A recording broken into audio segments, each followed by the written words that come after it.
Hi, you're listening to This Is Not Your Practice Life. I'm your host, Macie Renee, and we are going on a journey together, my friends. I'm a certified life and emotional intelligence coach, and if you really want to step into your highest self, there are a few non-negotiables you're going to have to learn, and I am just the person to help you do it. No matter your past, I'm here to help you create a more fulfilling future. So stick around with me. Not only will I teach you how to navigate your brain's daily mind drama, but I'll help you actually understand your mind, your emotions, why you do the things you do, and why others do the things they do.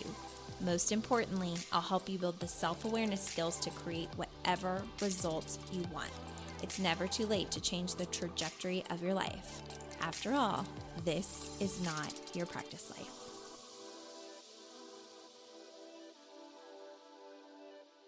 Hello, my friends. Welcome back to another episode of This Is Not Your Practice Life podcast.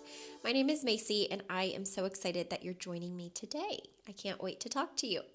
We are going to get into a topic that clearly is much needed among my audience. But before we do that, I'm going to fill you in on some life stuff and where I've been. Because it's not like me to miss a few weeks of recording a podcast, but I have. And I just wanted to catch you up. So if you're not interested in kind of the personal life side and you just want to get straight to the content, just fast forward a few minutes and you'll get right there. But otherwise, if you are kind of like me, I like to know whenever I'm listening to someone else's podcast, I like to know them. I like to listen to different things in their life. And so I do incorporate that aspect into my podcast every now and then.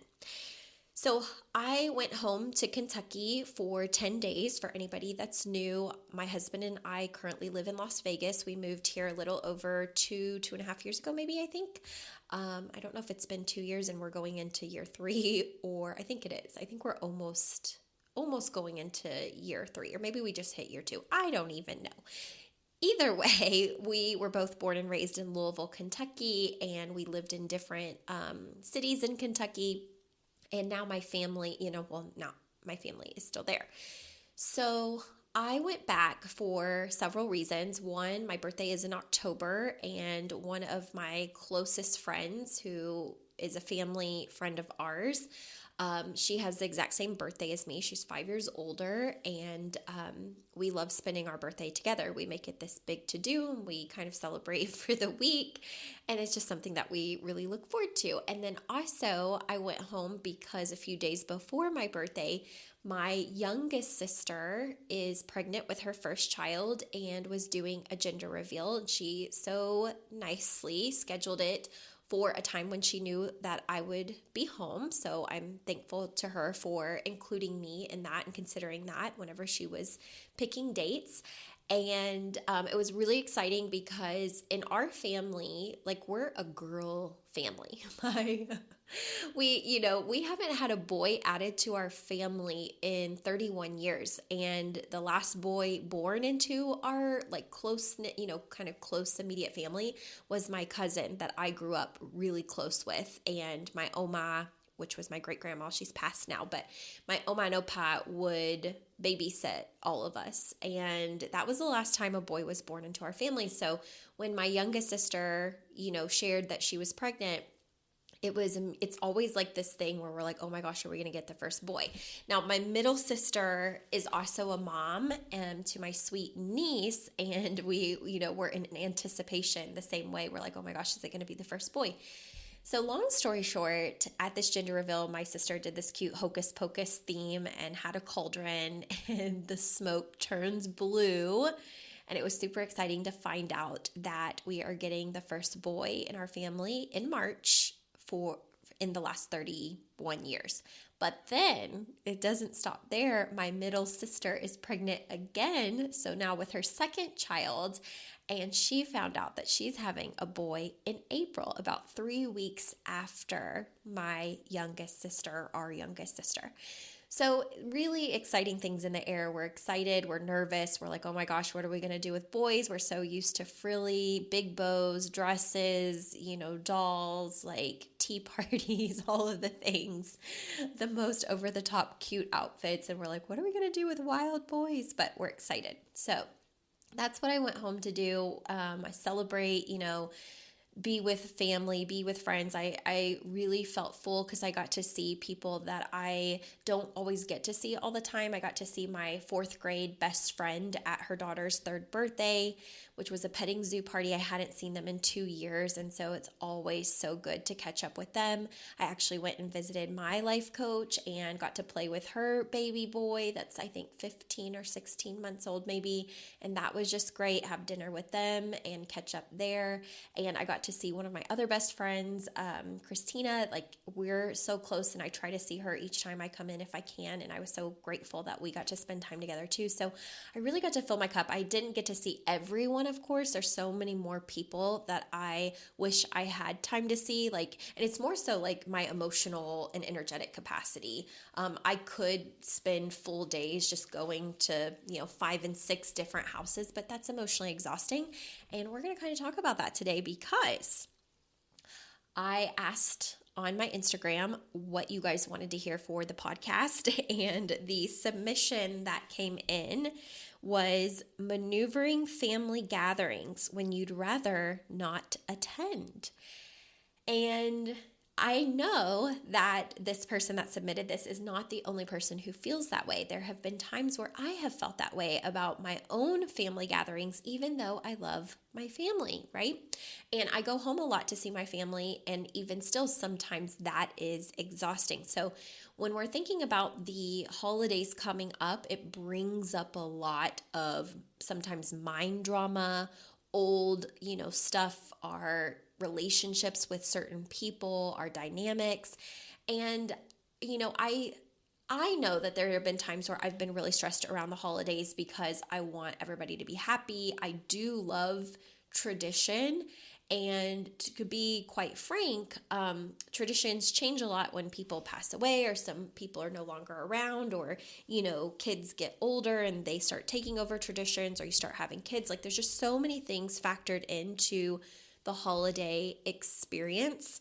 And when this, submission came in as a suggestion for the podcast, I was like, ooh, that's a really good one.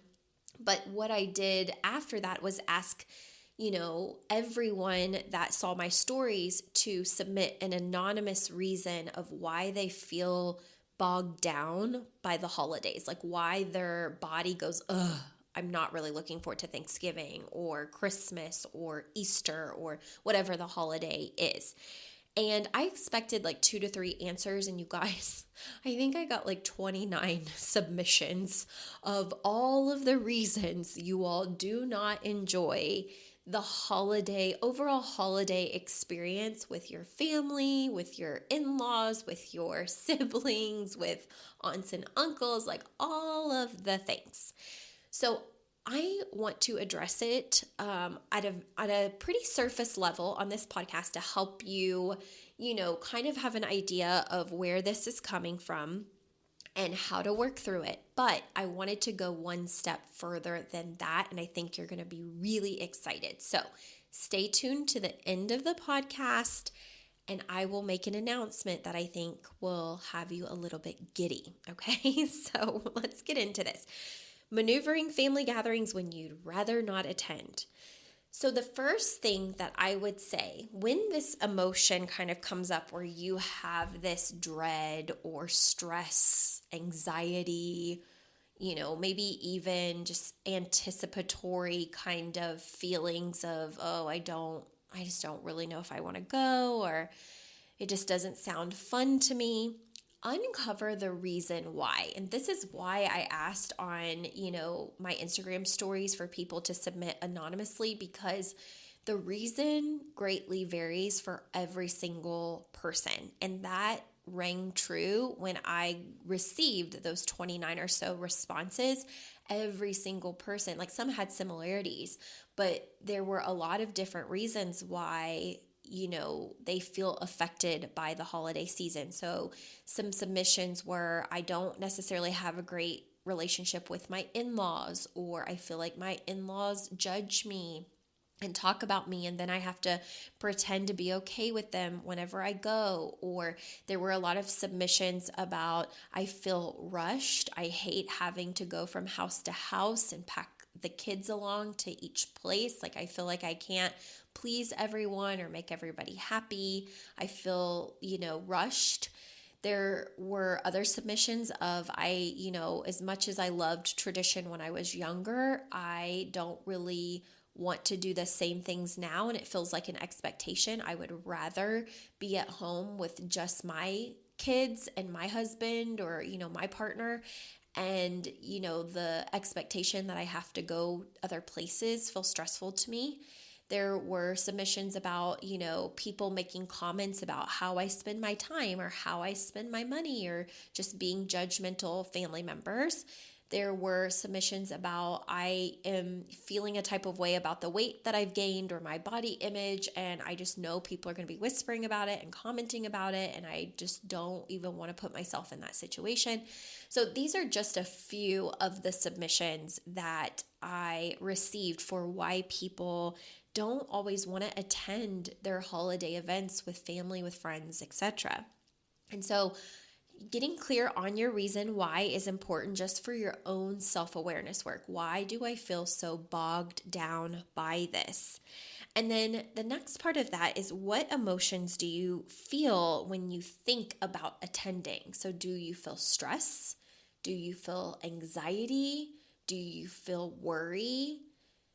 Do you feel frustration or anger? Like there can be different emotions for different reasons depending on what reason you have for why you don't want to go. So uncovering those emotions is important. And what I will say about this is when I start coaching newer clients, right? Like a client is new to me. They listen to the podcast for a while, then we start coaching together and we get really, deep on emotions. What I have found for a lot of my clients is that they don't know, or they don't have the awareness around there being such a wide variety of emotions. Like there are thousands and thousands of emotions that we can feel, but our vocab and our level of awareness for most emotions are like happy, sad, angry, mad. And it doesn't always expand much further than that. There might be like embarrassed or insignificant or whatever it is. But a lot of people have trouble naming emotion. And, it's a skill to become more aware of that. You have to really kind of listen to your body, lean into what you're feeling. And sometimes I've had clients tell me that they go to Google and they look at like lists of emotions so that they can pinpoint like, what am I feeling? Like it's not just mad, it's something else, but I don't know how to describe it. The better that you can get at expanding your vocabulary and your awareness around what you feel, the more emotionally intelligent you can be when communicating with other people. Sometimes that it's not that we feel mad. Sometimes it's that we feel maybe hurt or disgusted, or what's another one? Insignificant. And we have to really get clear on what that is, because based on what we feel determines the actions that we take or don't take in our life, and that creates results that we're getting. So when you have a wider variety and awareness around what you're feeling, you can better navigate those complicated circumstances or those, sticky kind of situations that you get in with people. You'll have more control over taking whatever problem feels present and finding a solution for it. But you have to know yourself. So that's why I say that. And then something that I think you also have to ask yourself is, what do you think, or what do I think would happen if I honored what I really want out of the holiday? So I will tell you, I've shared this story with clients, and I won't go into full details here, but I've had multiple holidays where I did not want to go, or I didn't want to stay as long as people wanted me to stay. And what I found within myself is, if I honor what I really want, I'm going to disappoint some people. I'm going to upset people. People are going to be, frustrated with me. They might talk about me when I leave. They might start, making up stories or gossiping. They might misunderstand me. Like there were just a lot of things that would circulate my mind and things that I would, have mind drama about if I honored what I really wanted. And I think that that is really the place that most people are in when you're thinking about the holidays and spending it with family or friends, and you have this inkling of, I don't necessarily know if I want to attend or go or stay or spend the night or do the traditions that they want me to do. Asking yourself, what do I really think would happen if I honored what I wanted out of the holiday? Getting clear on that is so important because it'll show you why you're maybe not honoring what you want. So it could be, I don't want to disappoint someone. If that's the case, you're taking responsibility for another person's emotions. You're never responsible for someone else's emotions, right? They have that emotional experience because they have thoughts about what you're doing. So for instance, if your family expects you to spend the night, so like even if you're a grown adult, right? Let's just say they have multiple spare bedrooms. They expect you, your partner, your kids to come over on Christmas Eve and wake up on Christmas morning, or maybe even the day before Christmas Eve and wake up together on Christmas Eve. They want to keep that tradition. And maybe you're like, I'm an adult. I want to wake up in my own house. I want to sleep in my own bed. When you ask yourself, what would happen if I just honored what I wanted? You might anticipate that your parents or your in-laws, they're going to be upset. They're going to talk about you. They're going to pick a fight. And so it's more so asking like, who would I have to be in order to honor what I want for myself? What would I have to be willing to feel? And whatever I'm anticipating in them, that is theirs. Okay? My responsibility is what's happening in me. So I actually have a podcast episode. I can't remember when it is, but you can scroll back wherever your favorite platform is. Scroll back. It's called That Is Theirs and This Is Mine. And it gives a perfect kind of picture as to what happens when we are people pleasers and what happens whenever, there are people in our life that say like, well, you did this and that's why I'm acting this way, or you hurt my feelings, or they blame you for a lot of things, or they feel deep emotions and then you feel drugged down by their emotions and kind of responsible for it. Go listen to the episode That Is Theirs and This Is Mine if you need more clarity around what I mean when I say this. So asking yourself, like, who would I really have to be if I just honored myself and what I wanted in the holiday? Like, what skills would I have to develop? What skills would I need to make this an enjoyable experience for me?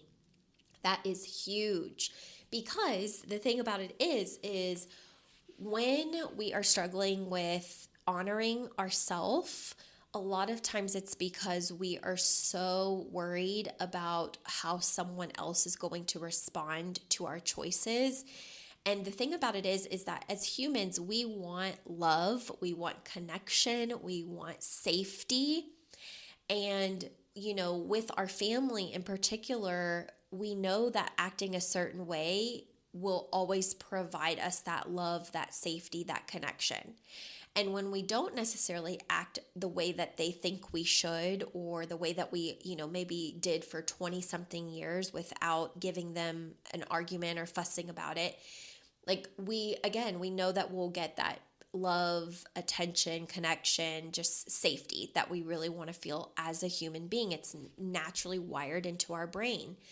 So when we decide to go against that fear comes up of like, I'm going to be put on exile island. They're not going to love me the same. They're going to judge me. They're not going to accept my choices. They're not going to respect me. They're going to talk about me. It's going to make, if you have siblings, it might create this mind drama in your head of like, they'll end up being closer to my sibling and it'll break our relationship.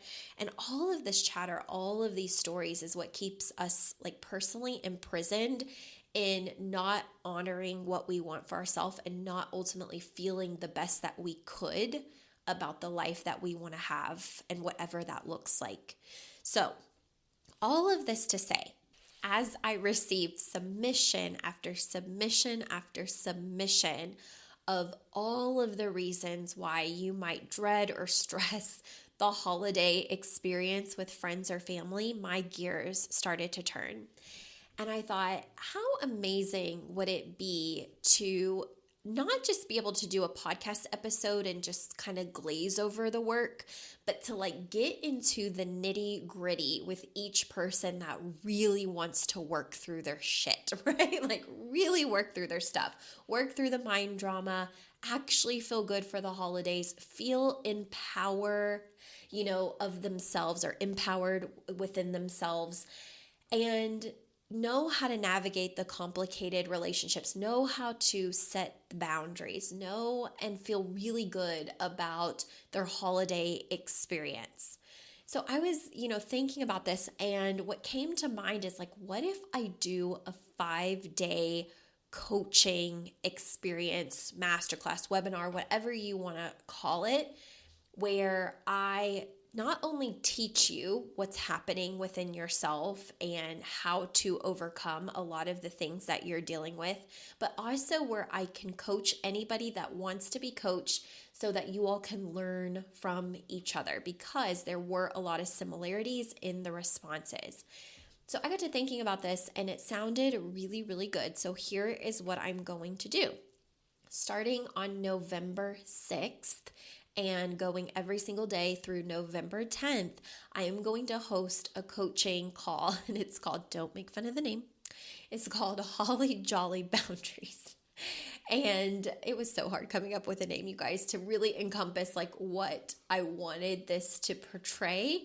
But ultimately, we want our holiday to be holly jolly, right? We want to have a holly jolly Christmas or whatever it is. And when we're having a lot of internal battles around our family, our friends, our relationship dynamics, our communication, our emotions, it's hard to feel anything more than jolly going into these events. And a huge piece of this is your boundaries with your family, your boundaries with yourself, but more importantly, your awareness of self. So trying to find a name for this was so freaking hard. And I just cracked up laughing when I came up with Holly Jolly Boundaries. But here is what I want to tell you about it, okay?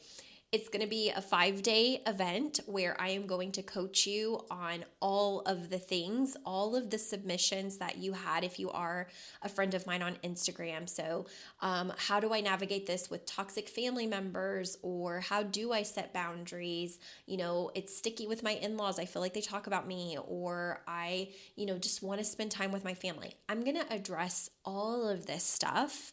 And I'm going to teach you all of the how-tos, but here is probably the most exciting piece of this offer. When I work with clients, like when people join my one-on-one private coaching or the hybrid experience or the Equip Society program, the first thing that I do with those clients is give them an emotional intelligence assessment, because I want to know where they're starting. I want to know how their emotions are impacting the way that they're currently showing up in their life, because our emotional intelligence dictates like how we emotionally regulate, how we feel within our nervous system, our awareness around how we show up in our life, the results that we get. And so it's so vital. And I got to thinking, as my brain was spinning, I'm like, I want everybody that attends the 5-day coaching event, Holly Jolly Boundaries, to know their starting place and know their emotions too. So for the first time ever, you have the opportunity to not only join this 5-day coaching experience where you can get all of the coaching you need and learn several skills that are going to help you, but you will actually get to take the emotional intelligence assessment yourself at the lowest ticket offer ever. $297, okay? And it ultimately pays for your assessment, because I didn't create the assessment. Another company created the assessment. It's scientifically backed.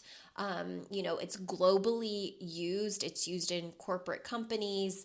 It's really incredible. You get a 20-page breakdown of your current emotional intelligence. And I normally don't offer it at all unless my clients are agreeing to work with me again in a one-on-one coaching contract or the Equip Society or the hybrid experience. So this is going to be the first time I offer this, maybe the only time I offer this, especially at this price point, $297. So $297 gets you your own emotional intelligence assessment that you get access to keep forever. And then 5 days of coming to live coaching where you're going to learn and have the opportunity to be coached by me on whatever is coming up for you relating around the holidays and your family, your dynamics, your struggles, your stress, all of the things. And I'm going to give you lifetime access to the recording. So you will get access to a private portal where you can watch this stuff anytime you want, digest it, all of the things, okay? So with that being said, it is already available for you to go ahead and purchase and get in the doors. All you have to do is go to MacieRenee.com, go to the tab that says Work with Macie. It'll be the first thing you see. It'll be Holly Jolly Boundaries.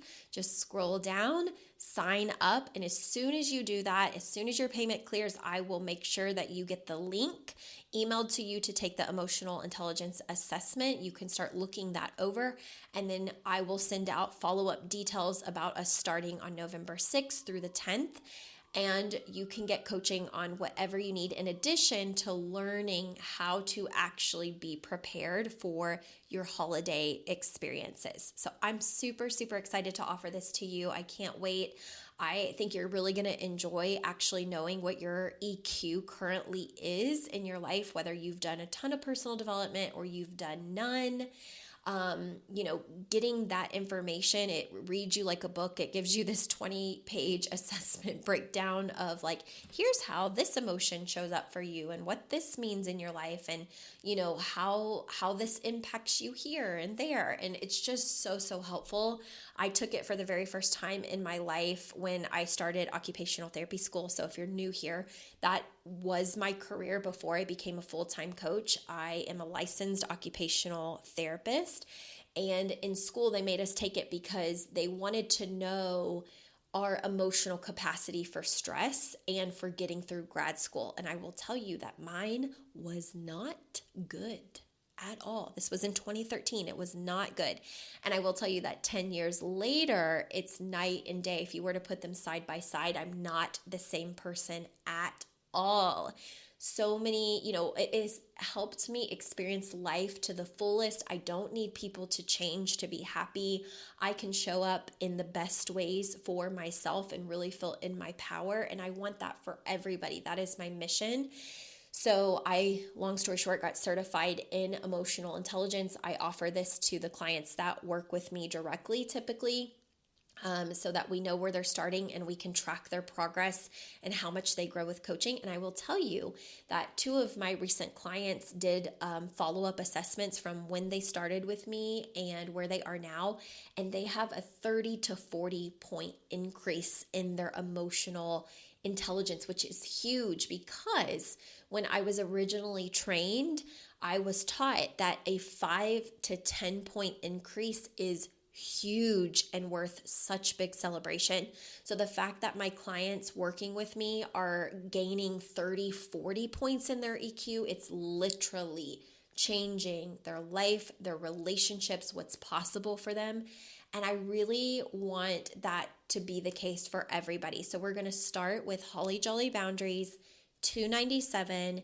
You will get your EQ assessment, you'll learn of your results, and then you will join me November 6th through 10th so that we can coach on all of the things related to any of the things coming up for you with the holidays, family, your relationship, everything.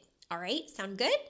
All right, you guys, I will see you soon. I'm so excited to see who will be joining. Again, MacieRenee.com, Work with Macie, Holly Jolly Boundaries. I'll see you there. Bye.